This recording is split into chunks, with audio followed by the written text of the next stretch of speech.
Então você vê que realmente nós temos que olhar o tempo e usá-lo de maneira inteligente, para que nós gastemos esse tempo numa coisa que vá edificar, que vá melhorar a nossa vida, porque depois não tem como recuperar esse tempo mais. Passou, acabou. A vida é feita de oportunidades. Perdeu a oportunidade, talvez nunca mais tenha a oportunidade que teve naquele momento. Então você já perdeu. Você deixou de fazer o que era para fazer. Não tem como recuperar. Você deixou de orar, de buscar Deus, de estudar a palavra de Deus. Hoje está precisando. Pois é, o tempo não tem jeito de recuperar. Então, o que você tem que fazer? Imediatamente passe a ocupar mais tempo com isso que você está sentindo, a dificuldade, a necessidade hoje. Vamos ver a leitura bíblica em classe, que está em Eclesiastes 3, de 1 a 8, que diz assim: tudo tem o seu tempo determinado, e há tempo para todo o propósito debaixo do céu. Há tempo de nascer e tempo de morrer, tempo de plantar e tempo de arrancar o que se plantou, tempo de matar e tempo de curar, tempo de derribar e tempo de edificar, tempo de chorar e tempo de rir, tempo de plantear e tempo de saltar, tempo de espalhar pedras e tempo de ajuntar pedras, tempo de abraçar e tempo de afastar-se de abraçar, tempo de buscar e tempo de perder, tempo de guardar e tempo de deitar fora, tempo de rasgar e tempo de coser, tempo de estar calado e tempo de falar, tempo de amar e tempo de aborrecer, tempo de guerra e tempo de paz. Então aqui quem escreveu Eclesiastes, foi o rei Salomão. O rei Salomão caiu numa grande armadilha, e ele pegou o tempo dele e gastou muito tempo com muitas mulheres. Aí, mais de 1000 mulheres. E essas mulheres fizeram com que ele caísse na idolatria, oferecesse até sacrifícios aos deuses falsos, a demônios. Veja só. Porque ele não remiu o seu tempo, ele não gastou adequadamente o seu tempo. Então, durante um período da vida dele, ele usou corretamente, sabiamente o seu tempo. Mas teve outro período, ele foi sendo dominado aos poucos na área sexual, que ele exagerou nessa parte. Então, ele foi sendo dominado aos poucos pelas mulheres que eram idólatras, e que a Bíblia, a palavra de Deus, advertia ele que ele não podia fazer isso, ele não podia ter várias mulheres, muito menos mulheres que não eram judias. Então ele caiu na idolatria, ofereceu sacrifícios a outros deuses e perdeu a comunhão com Deus. Deus havia dito para ele não fazer isso, mas ele transgrediu. E ele gastou o seu tempo com essas mulheres que levaram a essa situação terrível de ele estar afastado de Deus.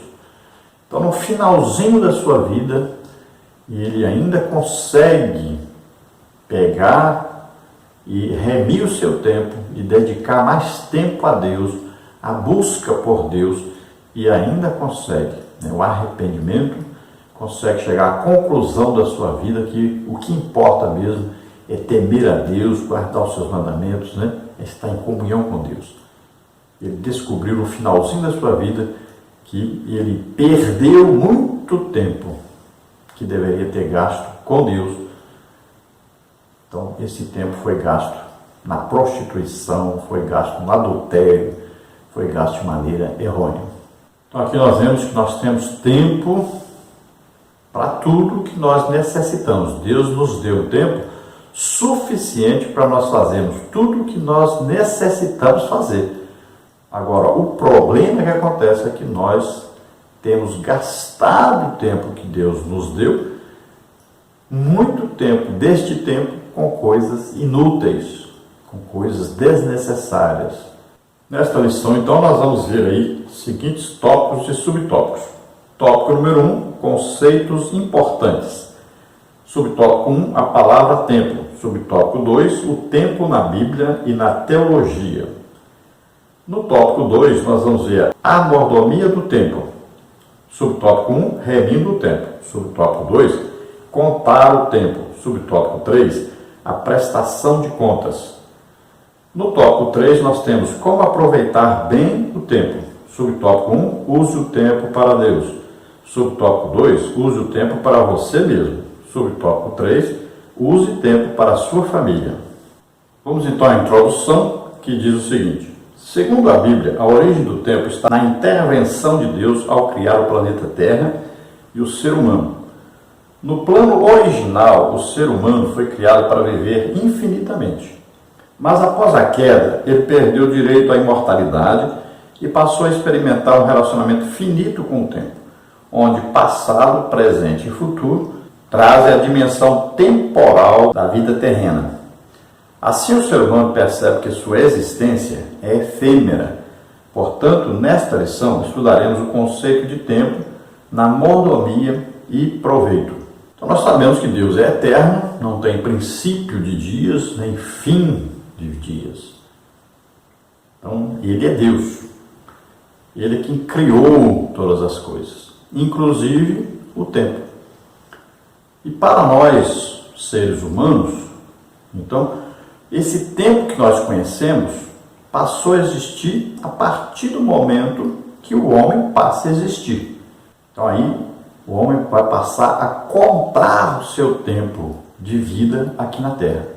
Então lá desde Adão, que foi criado para viver infinitamente aqui na Terra. Não era para morrer nunca. Mas ele morreu com 930 anos, né?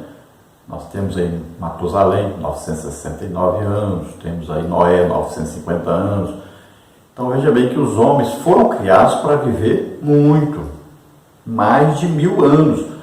Mas por causa do pecado, isto foi abreviado. E, posteriormente, Deus limitou isso a 120 anos. Era para o homem viver eternamente aqui na Terra. A Terra foi criada por causa do homem, para que o homem habitasse aqui, vivesse aqui eternamente, em comunhão com Deus. Veja que Adão tinha íntima comunhão com Deus. Todo dia tinha aquele momento, né, de comunhão com Deus. Mas o homem pecou. Então, esse tempo foi abreviado. E quando o homem continuou a pecar, insistiu em pecar mais ainda, foi que Deus fez o quê? Trouxe o dilúvio para acabar com isso e começar tudo de novo.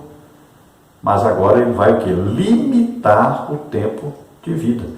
Então os primeiros que vieram depois de Noé ainda viveram muito, mas com o tempo foi diminuindo e depois passou a ser o quê? Máximo 120 anos.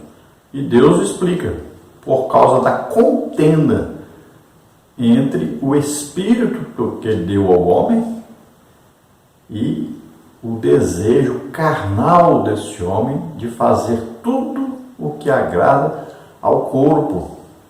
Então houve essa contenda e ele passou a atender mais aos seus desejos pecaminosos. Nessa luta, então, Deus se cansou disso e limitou a vida do homem. Então, o homem tem uma noção de passado, presente e futuro. O passado serve para quê? Para que você possa olhar para o passado e ver os erros que cometeu e corrigi-los no presente, para que no futuro você tenha uma vida melhor. Nós temos que entender que para nós existe passado, presente e futuro. Para Deus, tudo é presente. Não existe passado e futuro.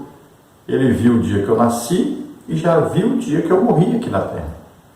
Mas como eu não morri ainda? Pois é, mas ele viu. Então é a presciência de Deus. Ele sabe antes, ele conhece antes, porque para ele tudo é presente. Não existe limitação, não existe o final, nem existe o início. Tudo Deus sabe, tudo Deus conhece, tudo Deus pode. É coisa impressionante, maravilhosa isso. Por isso que nós temos que confiar a nossa vida inteiramente nas mãos de Deus, porque Ele sabe o futuro.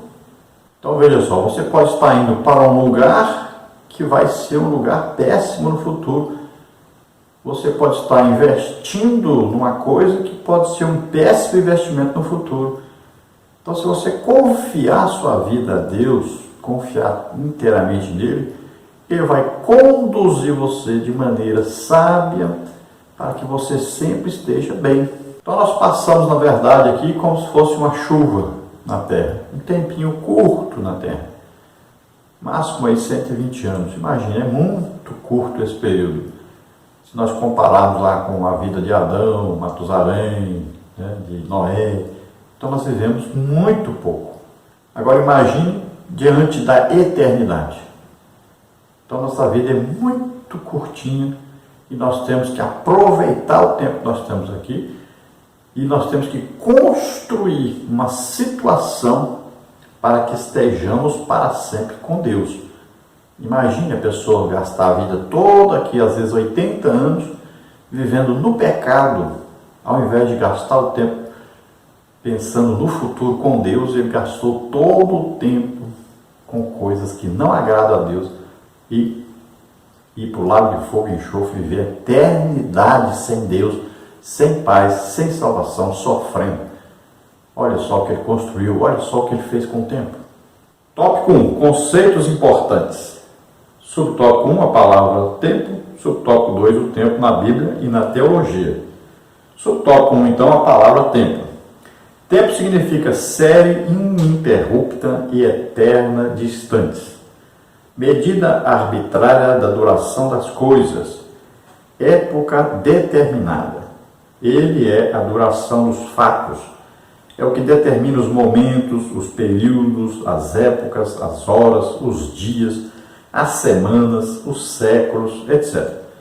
Nesse sentido, a palavra tempo pode ter significados variados, dependendo do contexto em que é empregada. O tempo também é sinônimo de época, período, prazo, tempo musical, tempo verbal, etc. Então, o tempo é a medida de alguma coisa que determina para nós um início e um fim. Então, esse tempo, ele determina um período que existe entre o início, por exemplo, da nossa vida e o final da nossa vida. Olha aí, você compra uma coisa no supermercado, lá tem o quê? Data de validade. Então, quer dizer que o tempo que você pode usar esse produto é aquele tempo que está ali. Chegou a data de validade, findou ali, quer dizer que ele é impróprio para consumo a partir daí. Então, o tempo dele ser usado, de ser consumido, acabou. Então, o tempo faz isso, ele mede, né? Quanto de tempo, quanto de espaço. Então, o tempo faz isso, ele mede aí uma existência. E esse tempo pode ser subdividido.